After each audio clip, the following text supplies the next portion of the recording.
Hi guys, welcome to my channel. Thank you so much for stopping by. I hope that you guys are enjoying your holidays. And well, we are on like a glorified holiday right now. So I guess I hope you guys are enjoying your Resurrection Day, Resurrection Sunday. And for some of you, you say Easter, I say resurrection. But you know what? I know exactly what it is that you guys mean. Excuse me if I move the camera around. I'm trying to get the right lighting. I don't have the actual light on. I'm actually have the blinds open and just looking at the beautiful scenery outside. And yeah.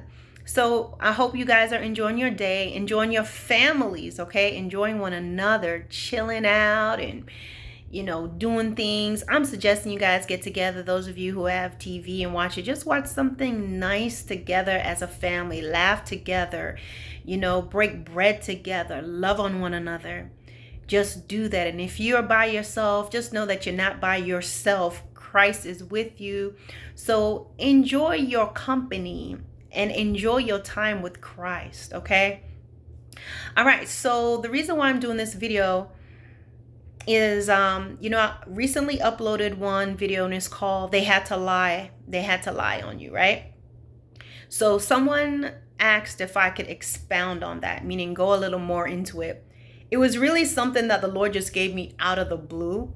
As I said, I was minding my own business, doing some stuff in the kitchen when he just, boom, gave it to me. And I know that I have to write down the words as they're flowing, because if I'm like, okay, when I try to literally, if I wait, I will not remember it. And that's when I realized, oh, you know what? When spirit comes and God puts something in your spirit, you got to write it down because you can't recollect it. It's not a natural thing that's come to you. It's a spiritual thing. So you have to move in that window. So I'm going to talk a little bit more about that. So the Lord gave it to me. And when this person requested that I go more into it, the Lord gave me the okay to go further. All right. So basically what it is, guys, it's when it's talking about they had to lie on you, right? Because they had nothing on you. You didn't do anything wrong. There are people in your life, whether it's a personal relationship, it was a friendship, it was a church relationship, it was a work relationship. It could have been someone you were married to, someone you were dating. It could be your siblings, your parents, and something occurred, right? So what happened is they start to lie on you and put a story out there about you. Now, I respectfully will say that if you did do wrong and you did do grimy things, then this message is not for you, but you can listen. But there are many of you who you were in a relationship, you were in a church, you were in a ministry, you were in an auxiliary, you were at work, and you with your siblings, your family, whatever it may be, and something happened. You did not do anything wrong, or if you did something, you apologize, you try to make it right, you try to fix it. They would not allow you to fix the situation because they had to go and put you on blast, right? Everybody had to know that you did this thing. Other times are you really were not doing anything wrong. This person did things to you and then turned around and turned a story against you. Well, I want you to know that the person that goes with the news is normally the guilty one. The person that goes to tell the crowd is normally the one that's trying to do what? They become the narrator. They're trying to set the scenery, okay? So they're setting the scenery of what it is with other people. So then when you come on, guess what? You're just mainly like a part of the cast and you just flowing with whatever. So if they say the setting is winter, you coming into winter, you walking in and this is a whole setting already, set and, already put out there. And guess what? That's not the case. All right. So let me not get too deep. What the Lord is wanting me to talk about is there are people who have done things to you, right? You were in a relationship, you were whatever it may be. They did things that was wrong. And you may have tried to think differently about it, given them the benefit of the doubt, giving them opportunities to make things right, giving them that window to change and to make things right because they asked you. All right? They cried. They said they were sorry. They denied it. And so even though you knew better, you still kind of wanted to give them the benefit of the doubt. So after repeatedly doing certain things to you over and over again, what happens is some of you all changed in nature. You became a little bit more loud in your requests. You moved from speaking rationally to now you're yelling, to maybe now you're cursing, to maybe now you're acting out of sorts with this individuals. Well, what happens is they stab you, right, so to speak. And then when you're bleeding, they blame you for staining the carpet. They blame you for staining the floors. They hit you, and when you scream out, they blame you for making noise. And so people will come and see you looking like you have a stab wound, so you have stains on your clothes. They see the frown on your face from all the times of hurt and disappointment you've gone through with this person. And now you look like the problem, while the person who actually did the hurting and did the wounding is looking absolutely peachy to everybody. Well, why are they looking like that? Because you have not been wounding them that way. Right? So people are going to believe the person who is very convincing, the person who or individuals that convinced you to remain in the ministry, convince you that things are going to be different, because that's what they do. They're good at lying. So they know how to be deceiving. And so they create this scenario, and then you are left looking like you are crazy and something is wrong with you. The part of it is some of you may have gotten to the place where you acted not so nicely to them anymore because you've been hurt over and over again. So it seems like the love language of this individual may be to cuss them out and to carry on, to get angry. You get riled up, you get suspicious if it's someone that's been cheating on you, doing these different things, and you become suspicious of them, but they blame you for your suspicion, right? So what I'm saying is someone, they wound you, and then the blood that spilled from you, they use that as an opportunity to show people how messy you are. Is that the end result of how you reacted and how you are speaking and your new disposition after being wounded over and over against a person? They use that very thing to hurt you. People are looking at you wondering, well, why does she seem to have an attitude? She has such a nice husband. Why does he seem to have such an attitude? He has such a beautiful wife. Oh, this person is so nice, this and that. What's her problem? What's his problem? Well, they're looking at you in a condition where your blood has been spilled. You see, when you lose blood, you don't look so good anymore, right? So spiritually, when someone is wounding you, that's even worse, right? And so people are looking at how you look.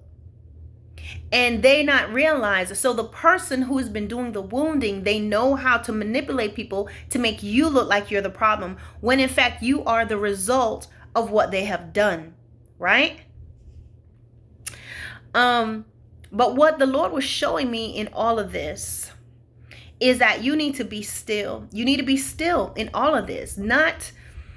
See, first of all, God has given many of you a window to get out of the relationship, but you stayed with that person. So that person continued to wound you. But nevertheless, it does not mean, well, it's too late. You might as well just be punished. God has told some of y'all to leave these relationships, right, before it got to this point. But you didn't. God is still saying to leave these relationships, leave these ministries where they are playing these mind games with you, because you're not going to grow there, right? Now, technically, everybody has left by default because of this virus, but you need to know within your mind how to get out. Some of you are stuck in the house with these people. And so they have exacerbated even more in their behavior, in what they're doing. But what you need to do is be still, because it's not always going to be that way. There's a shifting that's happening. And so when your window of opportunity comes to move, then you need to do that. The Lord just wanted me to expound a little bit more. I didn't want to go any further into that word. As a matter of fact, I do have a few videos, I believe, that I may be able to attach here. But all God is saying here is that there are people who have done you wrong and told lies on you in the process. My brothers and sisters, they're just people that they're just crooked. People love the crooked way. It talks about that in Proverbs. People whose feet are swift to get into mischief. They're swift to shed innocent blood. And that can mean physically shedding blood, but also spiritually. They will go and tell a lie on you and know that they're lying on you. But they don't want to be discovered. Okay? It's important to them that they look a certain way. And see, a lot of times the people that's turning against you, they are crooked too. They have crooked minds and crooked hearing, and they love crooked stuff. So they don't want the truth. This is what they want to believe about you. I want to believe that you're this person, and I want to treat you this way. Some of you, if it's your husband, your wife, sometimes there's people, they want to get with your husband. They want to get with your wife, okay? They like your boyfriend. They like your girlfriend. They like your fiance. They want them for themselves. So they're going to get on that bandwagon to help them destroy you so they can get them for themselves. And for that, I would tell y'all to say, peace out. Go on ahead of that. Go on ahead of that. Okay? Don't be discouraged. There are individuals, the Lord was showing me that they are crooked. They're beginning somewhere in their life. Some things have happened. A lot of times these individuals have been abused and they didn't get love and they didn't get certain things. But God was always present to give them an option. So what they've learned to do is to use that crooked nature that's within them to get what they want out of other people. They're loveless, but they want to be loved. They're heartless, but they want a person with a big heart. And they get all they can, and they act straight. They give you an image that they're straight because they have to hide themselves because they know they're really crooked. So they pretend until they get in there and get into your heart and cause you to fall in love with them or whatever, and they trust you, or you trust them within this ministry. And see, the crooked stuff start poking out and they try to hide it, but then you find out. So what happens is they just can't help themselves. They just come out, right? Once they've established your trust and all of that with you. And they'll just do all kinds of stuff. And they'll do it and deny it. They'll put red paint on this wall and say, you're not seeing red paint on this wall. I am seeing red paint. And they'll tell you, no, you're not seeing red paint on this wall, right? And finally, they'll admit, okay, it is red paint. And then the next thing you know, they come back and they pour a little something on it to change the hue of the red and tell you that wasn't there. And then you be like, I know it was just there. And they argue with you about that point again. People of this nature, they do such things and so crooked that even if they're on the straight path, they can't stay it. They cannot stay straight. So you take a crooked person and put them in a straight environment. They can't operate in that because that's not what they know. They'll try, but this is not what I want. So you put them back in the crooked environment and it's fine. It's like a fish out of water because they haven't been surrendered to the Lord. So then you're experiencing that. And with that, because you love them and you care about them and you are a considerate person and you want to think well about those that you're working with and those in the ministry, you begin to get wounded and you find that you start getting some crooked ways about you because now you're responding like them. Okay, I'm doing a crooked thing. And now you're talking like them and you respond them like them because you're hurt. Right? And then guess what? Most of the times, because you're hurting so bad, you're not listening to God no more. You're not listening to God no more because you're going into that dark place, that dark space that they're in. So then you're crooked and you're acting like them. And one thing I want to tell you, that people that operate like this, they have a season. They have a season, a rest period. Okay. So there's a rest period where they're acting right towards you and they're doing all the right things. But see, you're so used to them doing stuff, you're still looking, especially if the person that lie and cheat and do things and they're shady. You see, you're not at rest because you never know when they're going to do something. So guess what? You may be looking for something and you didn't find it. And they're like, see, you're so this, I'm trying to do right, blah, blah, blah. But no, they're crooked. You caught them in the rest period. So the rest period is where you guys are having a good time and everything is good. They're not doing what they normally do. But guess what? That nature in them. Okay, we've rested. It was, rest and relaxation. They wanted to relax, take a break. But the crooked stuff started again. So she seemed to be faithful. Everything was going good during the rest period. But then the crookedness, the nature kicks in. Okay, we got strengthened during our rest period. Let's go back to being crooked. So you experience the same things over and over again with this person. In the meantime, you're losing blood. You're bandaged up yourself and you're trying to keep going, but you're dying. You're dying. You're bleeding. You're messy. And what they do is, before you can go and tell anybody, before you can go out there and they get found out, they are going to create a scenario to lie on you. They have to lie on you, or they have to use the fact that you're bleeding and say, look how she's bleeding. Look how he's bleeding all over the place, and use that against you. So in other words, putting it more practical, you became, let's say you got angry and you broke a plate. They're gonna, because of some stuff they've been doing. Not that you're justified now, but guess what? Because you shouldn't be breaking plates. But let's say you got angry, you yelled, you screamed, you broke a dish because you're just so tired. They will capitalize on that, what you did, and go tell everybody, oh, he broke these dishes and she did this. And the minister will tell the people that you went off on him. So now everybody's looking at you like you're crazy. But then that's what they call capitalize. That's what is meant in that word when I say capitalize on your bleeding. They taught when you're bleeding from your wound that they created, they make you look like a mess to other people. So your response to them is based on their constant wounding of you. And then they make that reaction to you your reaction to them an issue, and put you on the spotlight to other people. And the funny thing is about it, a lot of times you have been covering them. You have been keeping quiet about some things that they've been doing because you love them, because you care, because you have respect for this person in the ministry. So you didn't say nothing, but then what they do is they go ahead and put you on the billboard and cause others to turn against you because you're the one that looked disheveled. You're the one that looked frazzled because you're wounded and you're bleeding. They're not wounded, they're not bleeding because you haven't been trying to harm them. Something that I learned about people is that people that do the most hurt, the ones that go around wounding and hurting and destroying people, are the most sensitive when it comes to themselves. They can immediately remember all the principles and what's right or wrong about what you did, and the proper way to have done it, and the exact balance in which you should have spoken to them.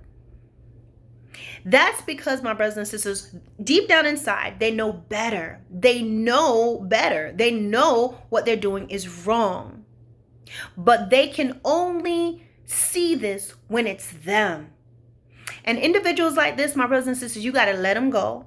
Give them over to God. You need to give your hurt and pain over to the Lord. You need to remove yourself from these type of situations and allow the Lord to heal you. You see, a lot of times when we're in these relationships and things happen, you are hurting so much, you stop looking at God. You stop reaching out to God. You stop hearing God, and you start moving in your flesh and in your feelings, and you're being led by this person. How can you follow a crooked person? You don't know what they're going to do next. You don't know what they're going to do next. So look at this. Look how I look. That's how you look. God wants to give you the peace that passes all understanding. God wants you to have relationships that are wholesome, that are Christ-based, Christ-led. Ministries, leaders who are following him and not their own selves, and then trying to destroy you in the process.